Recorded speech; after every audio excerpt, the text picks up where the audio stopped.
विश्वव्यापी कोरोना महामारी के चलते पिछले लंबे समय से मध्य प्रदेश के महाविद्यालयों में कार्य की रफ्तार धीमी हो गई है। नई शिक्षा नीति और विद्यालय कार्यों को रफ्तार देने के लिए राजधानी भोपाल में पिछले दिनों महामहिम राज्यपाल ने कुलपतियों की बैठक ली, जिसमें इंदौर देवी अहिल्या विश्वविद्यालय की कुलपति प्रोफेसर रेणु जैन ने अपने विचार रखे। आखिर इस अहम बैठक में क्या खास फैसले लिए गए, इन सब बातों को जानने के लिए हमारे संवाददाता शकील सिकंदर ने कुलपति प्रोफेसर रेणु जैन से खास बातचीत की। इंदौर के देवी अहिल्या विश्वविद्यालय के कुलपति कक्ष में इस वक्त हम मौजूद हैं और हमारे साथ एक परम सम्मानीय प्रोफेसर रेणु जैन मैडम का कल भोपाल जाना हुआ था। मैम, शिक्षा के क्षेत्र में लगातार देवी अहिल्या विश्वविद्यालय में इस कुर्सी पर जब से आप आए हैं, सुधार की ओर, छात्र हित की ओर आप अग्रसर हैं। बीते दिन आप भोपाल पहुंचे थे, किन एजेंडों पर किस तरह की चर्चा हुई और क्या उम्मीद आगामी दिनों में करें कि छात्र हित में क्या फैसले लिए जाएंगे? पिछले जो 7 तारीख को जो मीटिंग थी वो तो माननीय राष्ट्रपति महोदय के द्वारा आहूत की गई थी। उसमें सभी विश्वविद्यालयों के कुलपतियों को और पूरे जो गवर्नर्स को, लेफ्टिनेंट गवर्नर्स को, सबके साथ एक कॉमन मीटिंग राष्ट्रपति महोदय ने आयोजित की थी। उसमें हम लोगों को वहाँ पार्टिसिपेट करना था। और जो कल मीटिंग थी वो माननीय महामहिम गवर्नर महोदया के उनके अध्यक्षता में मीटिंग हुई थी।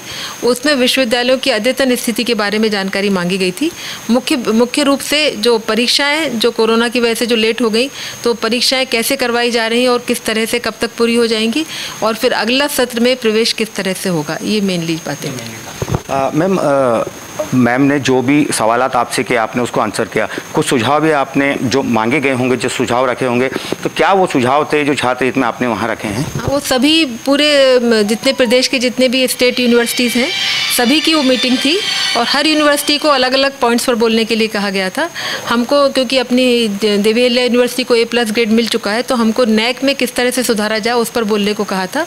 उस पर हमने अपने सुझाव दिए और बाकी सभी यूनिवर्सिटी की क्या स्थिति है पूछा गया।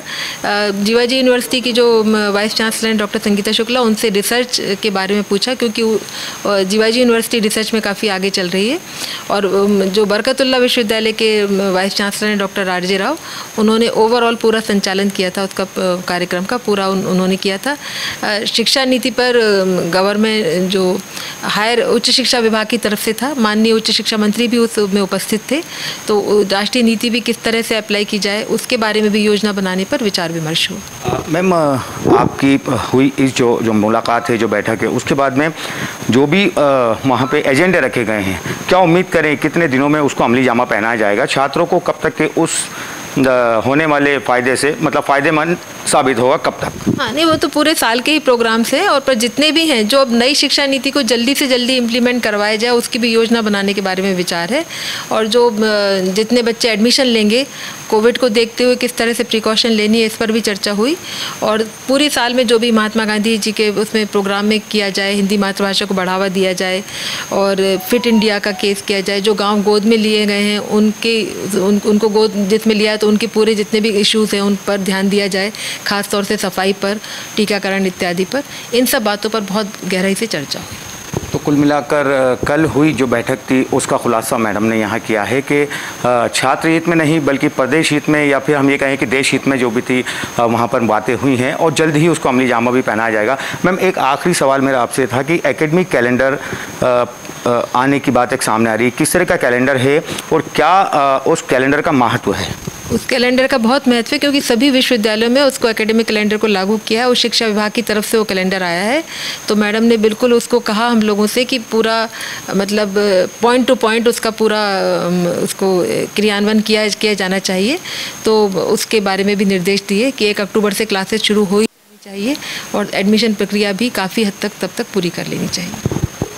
तो ये बात भी स्पष्ट हो चुकी है कि 1 तारीख से क्लासेस भी शुरू होंगी और ये उम्मीद की जा सकती है कि रुके हुए काम जो कोरोना काल के दौरान धीमे हो गए थे उनको कहीं ना कहीं गति मिलेगी। सहयोगी रजत जायसवाल के साथ शकील सिकंदर, खबर मध्य प्रदेश, इंदौर।